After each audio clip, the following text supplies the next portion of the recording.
नमस्कार। आज का वीडियो उन सभी डिवाइन फेमिनाइन्स की एनर्जीज के लिए है, चाहे वो मेल हैं चाहे फीमेल हैं, जिनको कि कई तरह का कंफ्यूजन रहता है।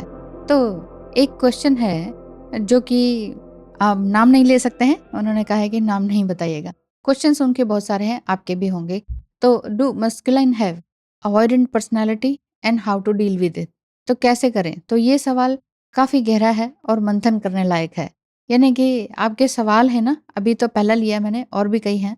तो इन सभी सवालों को समझते हैं, धीरे-धीरे करके बीच-बीच में लेती चली जाऊँगी और जवाब देने की कोशिश करूँगी। आशा करती हूँ आपको सही से समझ आएगा।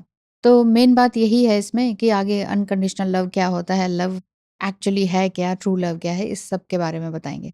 तो क्या है अवॉइडेंट पर्सनैलिटी? अवॉइडेंट पर्सनैलिटी एक साइकोलॉजिकल टर्म है ना? तो यानी कि ये इमोशनल अवॉइडेंस एक मानसिक तरीका है जिसके द्वारा व्यक्ति जो दर्दनाक या कठिन भावनाओं का सामना करने से बचता है ना, उसको कहते हैं ये। तो ये खुद को नकारना की बात होती है और अपने इमोशंस को सही सही एक्सप्रेस ना कर पाना और अपने ध्यान को इधर उधर भटका देने वाली बात होती है। मस्कुलाइन एनर्जी अधिकतर ऐसे ही होते हैं, चाहे वो फीमेल हो या मेल हो। पहली बात तो यह है कि भावनात्मक स्थितियों से बचना चाहिए इस तरह की। अगर आप इनके साथ बहुत ज़्यादा इमोशनली अटैच्ड हैं, तो इनसे थोड़ा-सा बचने की कोशिश करें, अपने माइंड को डाइवर्ट करें, अपने काम पर फ़ोकस हो जाएँ। दूसरी बात ये है कि जो आपका जो पार्टनर है, वो इस तरह से जब करते हैं, तो यानी कि वो अपने आप को शराब, ड्रग्स या इस तरह के मल्टीपल रिलेशनशिप में डुबा लेते हैं। तो इसे कहेंगे कि इमोशनल अवॉइडेंस, ये कोई भी हो सकता है, मेल-फीमेल। तीसरी बात रहती है इनकी कि डिनायल मोड पे रहना, मतलब कि ज़्यादातर नहीं मैं तो ठीक हूँ, नहीं मैंने तो ऐसा नहीं कहा। और इस तरह से इनके ज़्यादातर शब्द जो होते हैं नहीं में होते हैं। नहीं ऐसा करते हैं, नहीं मैंने तो ऐसा नहीं कहा था, नहीं, नहीं शब्द बहुत ज़्यादा यूज़ करते हैं। तो ये इमोशनल अवॉइडेंस की बात रहती है। तो मेन चीज़ मैं यही बता रही हूँ कि भावनात्मक रूप से इनके साथ जुड़ने में आपको भी कठिनाई होती है, उनको भी कठिनाई होती है। और न्यूरोसाइंस के हिसाब से देखा जाए तो इसे प्रीफ्रंटल कॉर्टेक्स अनडेवलप्ड है, ऐसा कहा जाता है साइंस में। तो इसी वजह से वो आपके इमोशंस और अपने इमोशंस को समझ नहीं पाते।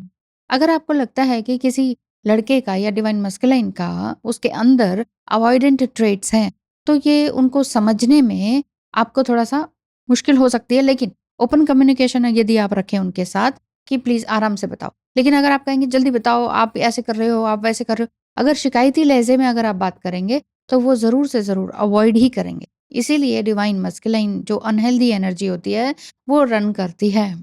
सेकंड क्वेश्चन ये है कि a lot of boys even he gave me this example that Mastani loved Baji Rao, so she was living with him without marriage. यानी कि बिना मैरिज के जो मस्तानी है वो उनके साथ रहती थी। तो इस तरह का अनकंडीशनल लव को बोलकर वो आपको प्रोवोक करते हैं कि भाई हाँ बोलो, वो भी तो रहती थी, तुम्हें भी तो ऐसे ही रह लेना चाहिए।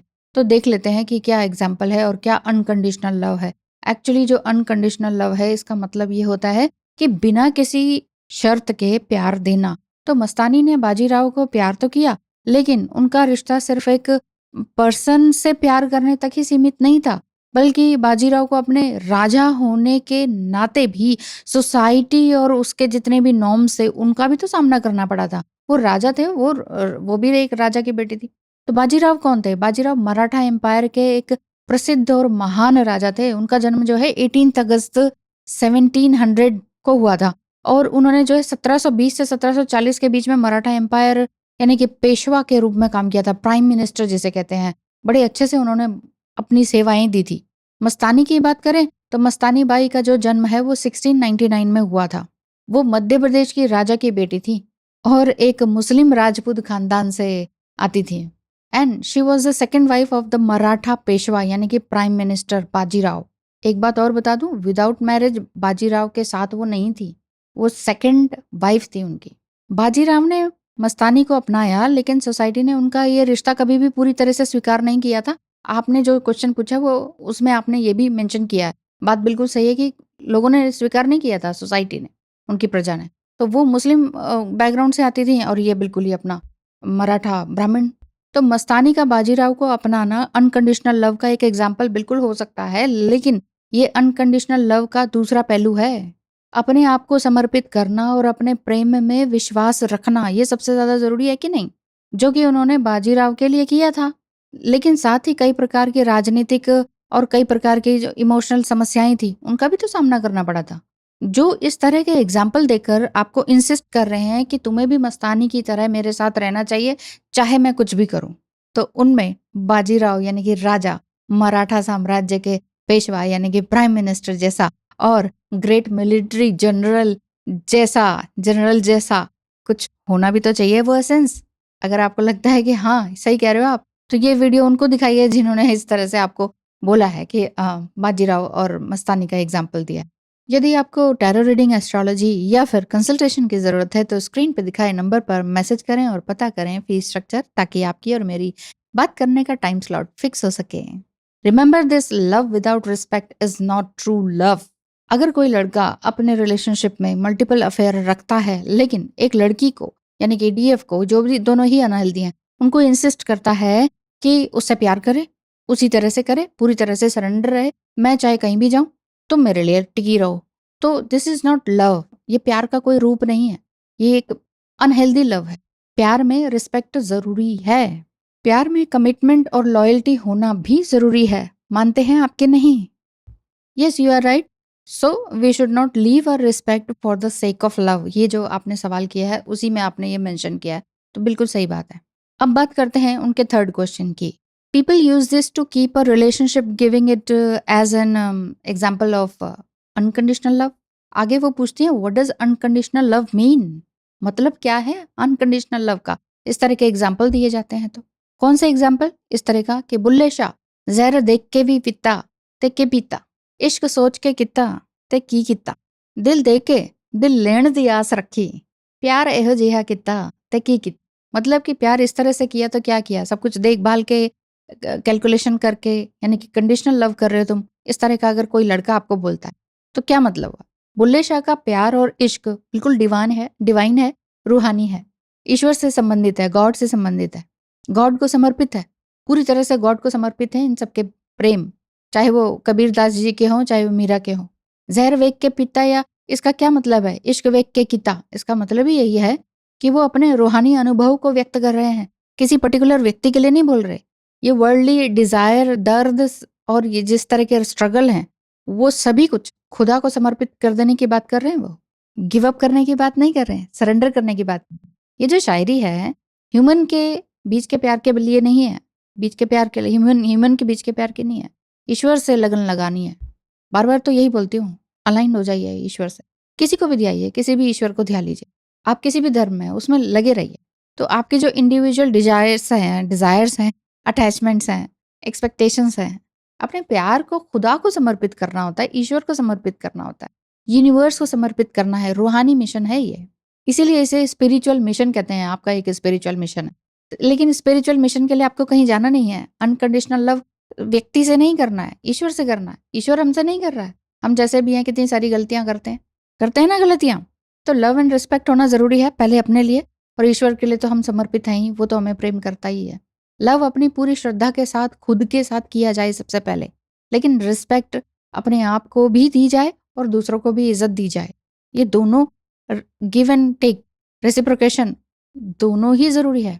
अगर आप प्यार करते हैं तो आप अपने पार्टनर की बातें सुनेंगे, उनकी फीलिंग्स को भी समझेंगे, जवाब भी देंगे, लेकिन अपने सेल्फ रिस्पेक्ट को कभी कॉम्प्रोमाइज नहीं करेंगे। इसी को कहेंगे unconditional love. Self respect and selfishness में अंतर है। आप बिल्कुल सही हैं, आप कह रहे हैं कि सेल्फ रिस्पेक्ट का होना जरूरी है। अगर किसी रिलेशनशिप में आपको अपनी इज्जत एक तरह से बचानी पड़ रही है, छुपानी पड़ रही है, रिश्ते को छुपाना पड़ रहा है, छुप छुप के करना पड़ रहा है, तो ये पर्सनल वैल्यूज का क्या फिर? तो ये प्यार का सच्चा रूप नहीं है। अनकंडीशनल लव का मतलब अपने पार्टनर की पूरी तरह से इज्जत करना और उसके साथ पूरी तरह से बैलेंस में रहना है, ना कि अपनी आत्मा को समर्पित या लेट डाउन करना है। अनकंडीशनल लव सेक्रीफाइस करना नहीं है, अपनी इज्जत को सेक्रीफाइस कर दो। आप हमें कुछ भी कहें, मारे पीटें, कुछ भी गलत बोलें, आप चाहे बाहर कुछ भी करें, हम आपके लिए समर्पित हैं। This is not called unconditional love. Multiple relationship में होना, ये किसी लड़की को अपनी फीलिंग्स में समर्पित करने के लिए दबाव डालना, ये ना तो सिर्फ मिसलीडिंग है बल्कि मैनिपुलेटिंग भी है। ये अनकंडीशनल लव नहीं है। आप ही करें अनकंडीशनल लव, आपका पार्टनर क्यों ना करे? प्यार में पार्टनर की रिस्पेक्ट और बाउंड्रीज का ख्याल होना भी तो जरूरी है। अगर एक लड़का एक लड़की से प्यार करने के का जो पूरी तरह से दावा कर रहा है, नहीं मैं तुम्हें प्यार करता हूँ, मेरी फीलिंग्स है तुम्हारे लिए, लेकिन अपनी बाउंड्रीज क्रॉस करता रहता है, तो वो सही मायने में प्यार नहीं है।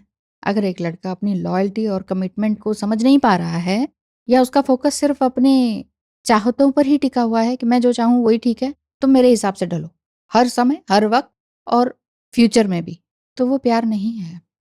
क्या है ट्रू लव? ट्रू लव बता दिया मैंने। अनकंडीशनल लव का मतलब अपने पार्टनर के साथ एक हेल्दी, लॉयल और सपोर्टिव रिलेशनशिप बनाना है, जो कि दोनों को होता है। आप कह रहे हो मैं हेल्दी हूँ, हेल्दी रिलेशनशिप बना रही हूँ, लॉयल हूँ, वो नहीं है। तो अगर लड़का अपनी फीलिंग्स को एक सिंगल लड़की के लिए पूरी तरह से समर्पित करने के लिए तैयार नहीं है, दूसरे दूसरे रिलेशनशिप में जाने के लिए तैयार है, और आपको बता भी रहा है, और आप सोच रहे हो वाह कितना अच्छा है ना, सच सच बता रहा है, तो आप गलतफहमी में हैं। तो यही मैं कह रही हूँ, आपके सभी सवालों के जवाब मैंने दे दिए हैं। आई होप कि आजकल की जो यंग जनरेशन है उनके साथ भी यही सब कुछ हो रहा होगा, आपके सवाल भी यही होंगे, तो मैंने पूरी तरह से मेंशन कर दिया है। बाकी रही बात बुल्ले शाह वाली, बाजीराव मस्तानी वाली और अनकंडीशनल लव को एक्सप्लेन करने वाली, उसका मतलब यही है कि अगर आपका पार्टनर ये कह रहा है कि मैं चाहे शादी कर लूँ, मैं चाहे मल्टीपल रिलेशनशिप में रहूँ, लेकिन तुम कहीं और शादी मत करना, तुम मेरे लिए बैठी रहो, तो क्या ये अनकंडीशनल लव है? और अगर इस बाजी को पलट दिया जाए, तो क्या वो एक्सेप्ट करेंगे? अगर आप उन्हें ऐसा कहें, तो क्या वो एक्सेप्ट करेंगे एज़ इट इज़? तो फिर मिलते हैं अगली वीडियो में। आज के लिए इतना ही। धन्यवाद सवाल करने के लिए और वीडियो को देखने के लिए।